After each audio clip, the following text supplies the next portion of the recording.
సంవత్సరం కాపాడి ఉన్నాడు. ఈ 2025లోకి తీసుకొచ్చి మనల్ని కాపాడి ఉన్నాడు. స్తోత్రం చేద్దాం. హల్లెలూయా. మనల్ని దేవుడు ఎప్పుడు కాపాడుతున్నాడు, మనమే దేవుడికి లోపడుతున్నాం కదా. దేవుడు కాపాడుతున్నాడు కానీ మనమే దేవుడికి లోపడుతున్నాం. ఏమంటాడు అక్కడ? యెషయా గ్రంథం 58:13. నూతన సంవత్సరం నేర్చుకోవాల్సి చాలా ఉంది. నా విశ్రాంతి దినమున వ్యాపారము చేయకుండా నాకు ప్రతిష్టమైన దినమని నీవు ఓరకుండిన విశ్రాంతి దినము మనోహరమైనదనియు యెహోవాకు ప్రతిష్ఠ దినమనియు ఘనమైనదనియు అనుకొని దాని ఘనముగా ఆచరించిన ఎడల నీకు ఇష్టమైన పనులు చేయకయు వ్యాపారం చేయకయు లోక వార్తలు చెప్పుకొనకయు ఉండిన ఎడల నీవు యెహోవా యందు ఆనందించెదవు. చాలు. ఎన్ని రకాలు చెప్పాడు ఇక్కడ? నీకు ఇష్టమైన పనులు చేయకూడదు అంటున్నాడు, వ్యాపారం చేయకూడదు అంటున్నాడు, ముసలిమ ముచ్చట్లో పెట్టుకోకూడదని చెప్తున్నాడు, ఎక్కడ కూర్చోకూడదు అని చెప్తున్నాడు, కూర్చుండి కొద్ది మంది చెప్పకూడదు అని చెప్తున్నాడు, దానివల్ల నష్టం జరిగిందని చెప్తున్నాడు. దేవుడి మాటకి లోబడి దేవుడి మాట విని అబ్రాహామును, తన కుటుంబాన్ని, తన సంపదని, తన సమస్తాన్ని తల్లిదండ్రులు వాడిని విడిచిపెట్టి బయలుదేరి వచ్చేసాడు. ఆమేన్ చేద్దాం. హల్లెలూయా. తల్లిదండ్రులను ఎమ్మట పెట్టుకున్నాడు, అప్పుడు దాకా దీవించవలేదు. తమ్ముడు కొడుకుని ఎమ్మట పెట్టేసుకున్నాడు, అప్పుడు దాకా దీవించవలేదు. అందరిని విడిచిపెట్టిన తర్వాత దీవించబడ్డాడు అబ్రాహాం. అప్పుడు దాకా దీవించవాలి. అప్పుడు దాకా ఊళ్ళో పట్టుకుని తిరిగాడు. ఐగుప్తు అంటాడు, ఆ ఊరు అంటాడు, ఈ ఊరు అంటాడు. ఏదో కూర వెళ్తాం దెబ్బతింటో వెనక్కి రావటం, ఏదో కూర వెళ్తాం దెబ్బతింటో వెనక్కి రావటం. ఒకసారి అయితే భార్యను పట్టుకుని నా చెల్లెలు అని చెప్పాడు. తప్పనిసరి తంతారండి భయం, చంపుతారండి భయం.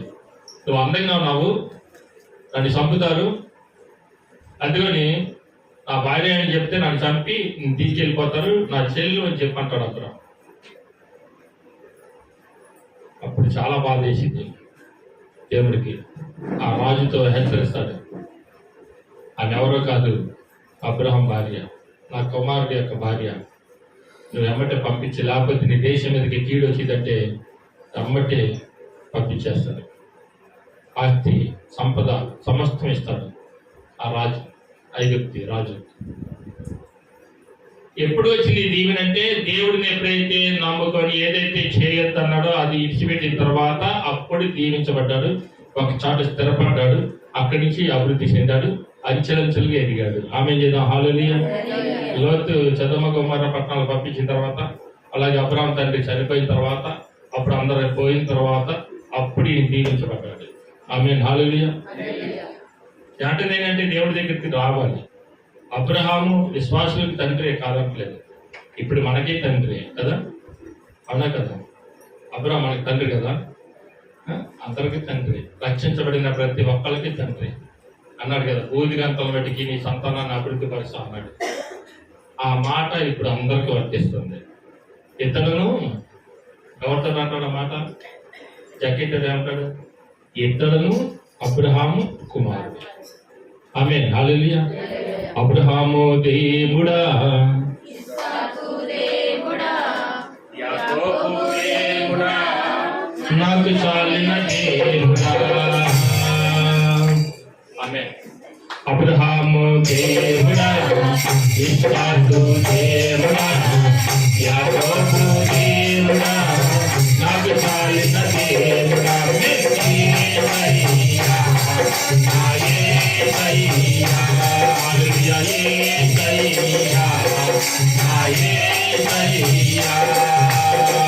అబ్రహాము ఇస్సాకు యాకోబు దేవుడా, నాకు చాలిన దేవుడా.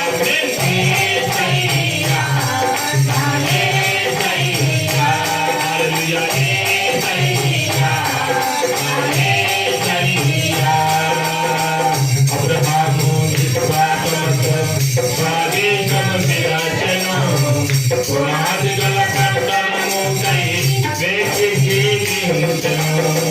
అబ్రహాము విశ్వాసముతో స్వదేశము విడిచెను. పునాదుగల పట్టణముకై వేచికి నిర్మించెను. అబ్రహాముకు చాలిన దేవుడు నీవేనయ్యా. అబ్రహాముకు చాలిన దేవుడు అబ్రహాము దేవుడా, ఇస్సాకు దేవుడా, యాకోబు దేవుడా, నాకు చాలిన దేవుడా, యేసయ్యా. హల్లెలూయా. యేసయ్యా. యేసయ్యా. యాకోబు మోసగాడే తండ్రి ఇంటిని విడిచెను. యాకోబు ఇశ్రాయేలై తండ్రి ఇంటికి చేరెను. యాకోబు మోసగాడే యాకోబు ఇశ్రాయేలై తండ్రి ఇంటికి చేరెను. యాకోబుకు చాలిన దేవుడు నీవేనయ్యా. యాకోబుకు చాలిన దేవుడు నీవేనయ్యా. అబ్రహాము దేవుడా, ఇస్సాకు దేవుడా, యాకోబు దేవుడా, నాకు చాలిన దేవుడా, యేసయ్యా. ఆమేన్. యేసయ్యా. యేసయ్యా. యేసయ్యా. నా యేసయ్యా. యేసయ్యా. నా యేసయ్యా.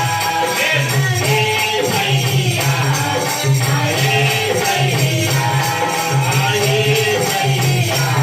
నా యేసయ్యా. నా యేసయ్యా. యేసయ్యా.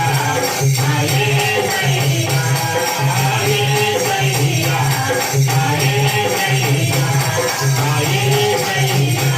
నా యేసయ్యా. నా యేసయ్యా. నా యేసయ్యా. ఆమేన్. హల్లెలూయా. హల్లెలూయా.